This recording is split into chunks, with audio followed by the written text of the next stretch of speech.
Here we are again, and it's a Simply Export Stout. Here to talk about it.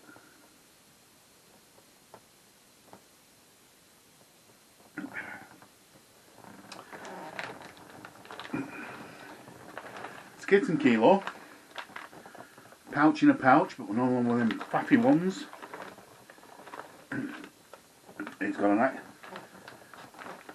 external pouch that the pouch comes in. So I'll show you.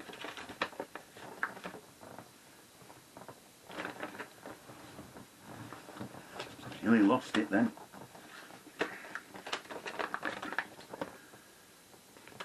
That's the pouch. I've cut the Simply Export Stout off just to stick on the fermenter and the barrel, so I know what's in there.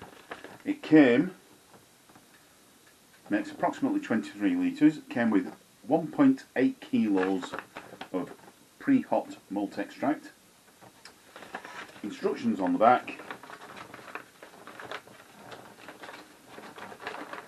On the bottom of the pouch,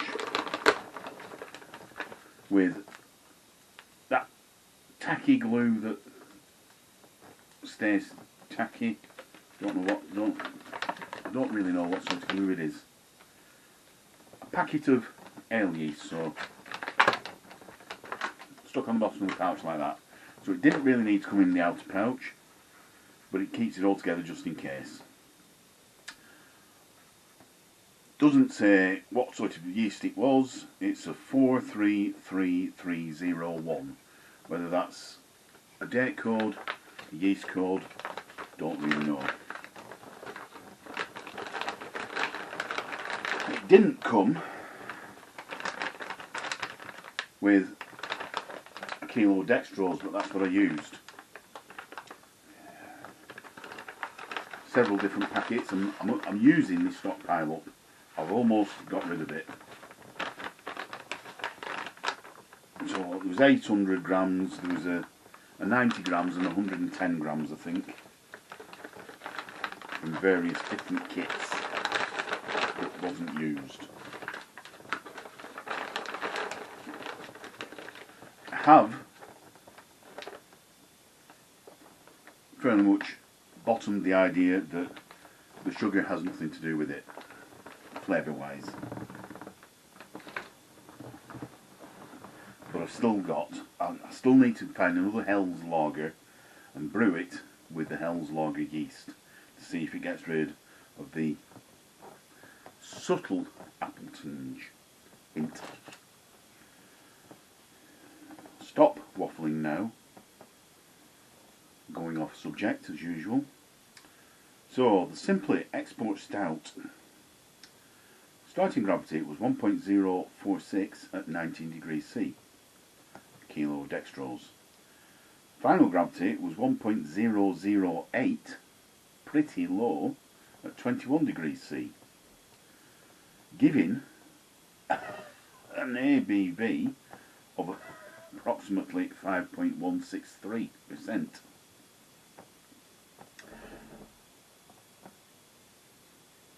£13.45, don't know what that noise was, for the kit, plus about £3 for a kilo of dextrose, £16.45, so pretty cheap as chips. What's that work out at per pint? Oh God. Can't even remember how to unlock my phone. Oh, get the right app.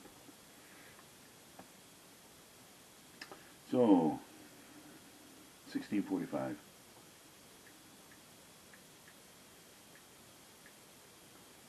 Divided by something wrong. 41.125 pence per pint.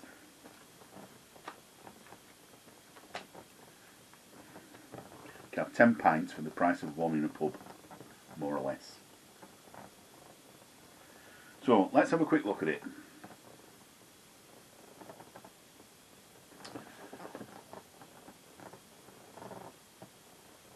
a very, very, very deep ruby when you look at it in a light. Black. You can get a head. It doesn't hold it. It holds a ring, but does produce some lacing. We'll flash you with the torch.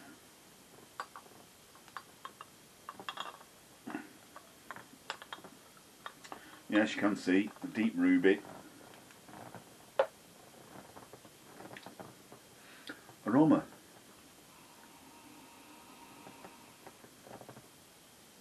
You are getting beery smell. And there's a touch of burnt notes on the nose, which will be the black malts. Smells like a stout.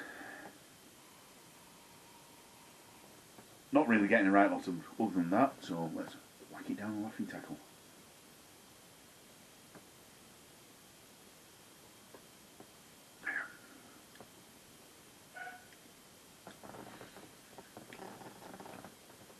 Yeah. You're getting quite a stouty flavour. Burnt malt notes, so black malt.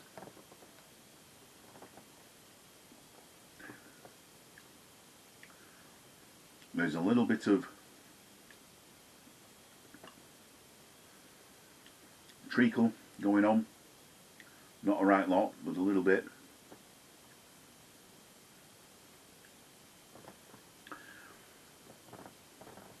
Don't think there's any real sweetness.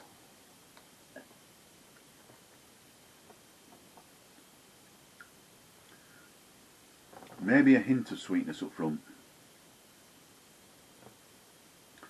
but there's a tanginess on the tongue that fades into quite pleasant bittering. 40p a pint. 41 if you're going to be picky. 41.11 or whatever it was. That's good. I like that. Mouthfeel. It's a good medium, I would say.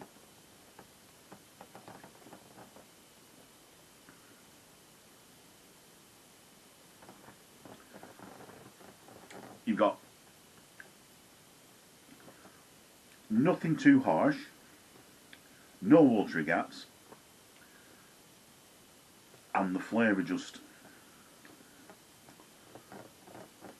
stays. That is very pleasant. Not the best stout I've ever made, but pretty damn good.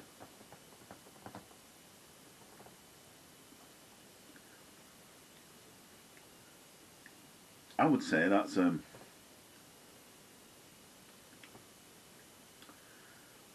certainly for the price of the kit, that's going to be a 5 star. 5 out of 5 stars. If it was more expensive, tasting like that, it'd be dropping into a 4, but it's a cheap kit. Yes, there's better out there,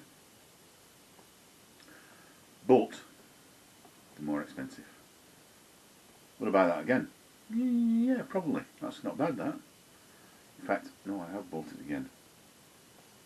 The next one should be a review. Same kit, but I added some of my dodgy white powders, 500 grams of lactose,